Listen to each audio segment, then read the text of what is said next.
Hello and happy Valentine's Day. Make your own kind of music. Sing your own special song.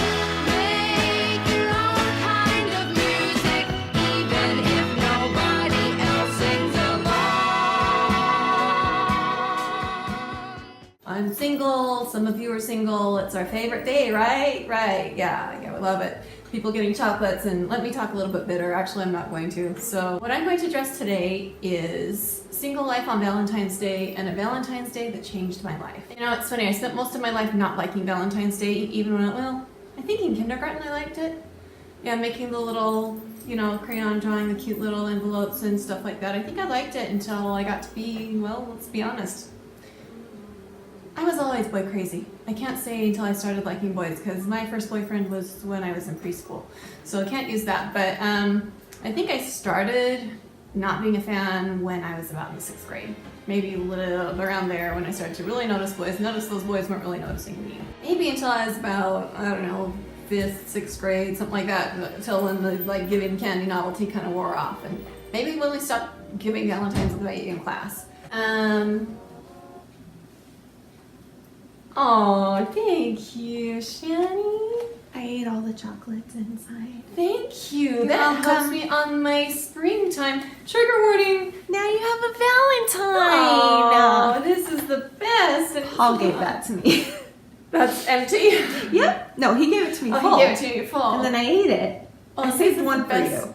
Thank you. This is the best. See? See? You have a Valentine. I do. Kind of funny. I've kind of spent my life even before I was born making sure that Valentine's Day wasn't a big deal.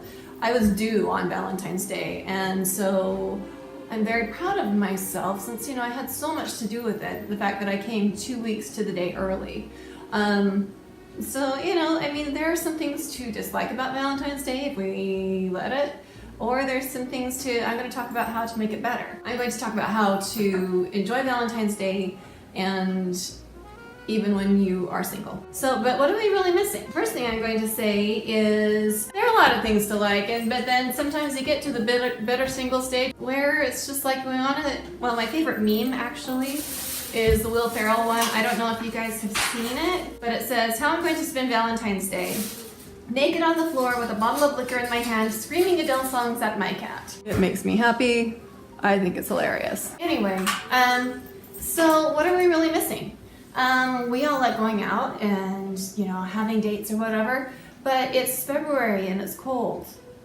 And you go to a restaurant and you can't even find a Wendy's that doesn't have a line on Valentine's Day because people are looking for restaurants to have their big romantic meal with everybody there. So I guess what I'm saying is what are we missing out on? Is it a day to reflect on our singleness?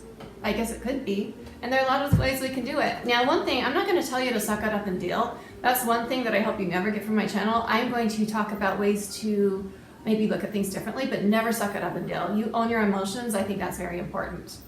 Off soapbox. Probably back on soon. But anyway, I'm just going to, what are some ways we can make it better? For those getting a little bit older, and I talked about in my other video about why we emotionally eat, how I'm possibly too old to have kids. But some hopeful videos or movies you can watch are Bridget Jones' Baby, and enjoy hearing that, that's one of the best movies. So sit home and watch that, or Baby Mama, or any of these fun, happy comedy movies, Be Alone or Not, or Have Friends or whatever. So many different things. So many different options that you can do. Well, this leads me up to my story of the Valentine's Day that changed my life. And I had just turned 30, and I was working at a call center, and my life was not going where I needed to be. I was really discouraged, and I just was trying to be positive, but at the same time, a couple years before, I would have just been all crying, all depressed, and I just decided to look realistically at my life and at how I was feeling, and I started praying, and I had this thought, it's reach out to somebody who's lonelier than you are. And so I sent a text to one of my good friends who was living back east, and, sure, that was nice. Oh, thank you. She didn't have family around and stuff. And then I went to the gym, which was awesome. I mean, that's something I love doing. And then I went to like a electronics store, and I found like 4 different DVDs that were on sale. And so I decided to buy myself some DVDs. It was a Saturday night, and I can't remember what I bought, but I'm like, I'm just gonna enjoy tonight. So I took my DVDs home. I got in my pajamas. I think they were like even had cartoon characters on them or something. So I was really enjoying the embracing the alone thing and not caring whatever that I was alone. So I throw on a movie, and then I get a phone call, and I didn't know who it was. And all of a sudden, wait a minute. It was a really cute guy that I had met a couple weeks earlier. My friend actually had brought a couple of his friends over to my house a couple weeks earlier. I remember I was sick that day, and I thought I looked horrible, you know, because my friends are always the cute ones. I was the sidekick who happened to get a phone call on Valentine's Day by the really cute one. And so he tells me who he is, and I'm like, ugh, hi. And we started talking, and he started flirting with me, guys. He was like, and then we talked the next night. Yeah, this is the Valentine's that changed my life. This is a love story. And so like we talked, and I was so excited, and he wanted to see me, and he was working out of town, and I went out of town a couple weeks later, and there's some crazy things that happened to get me out of town, and I had these really strong feelings. It's like your life is about to be changed. Great love story. Awesome love story, huh? Still single, not 30, older than 30. But it is a love story, and it did go somewhere. And I went out and I spent time with this guy, and he's still wonderful, and he's got some kids now and stuff, and not my kids, he's got kids. And he, while I was getting to know him, his mom actually had passed away not long before, and he opened the door to allow me to grieve. He, first person who allowed me to own the feelings about my dad. So this is Unlikely Courage, promoting my book. Yes, we're talking about my book again, guys, and I think the story is fantastic. So first thing he did was he told me, you know, I have memories of my mom. You have every right to be sad.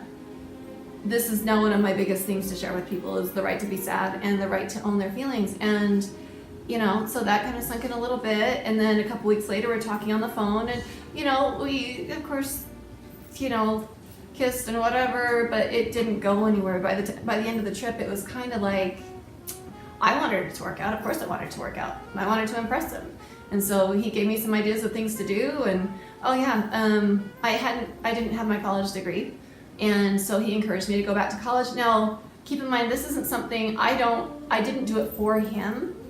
But he happened to be there at the right time to get me to where basically he was the right kind of influence to bring up something that was good for me. And a couple weeks into it, we were talking, and he's like, you know, I know it's none of my business, but you really need to find out what happened with your dad.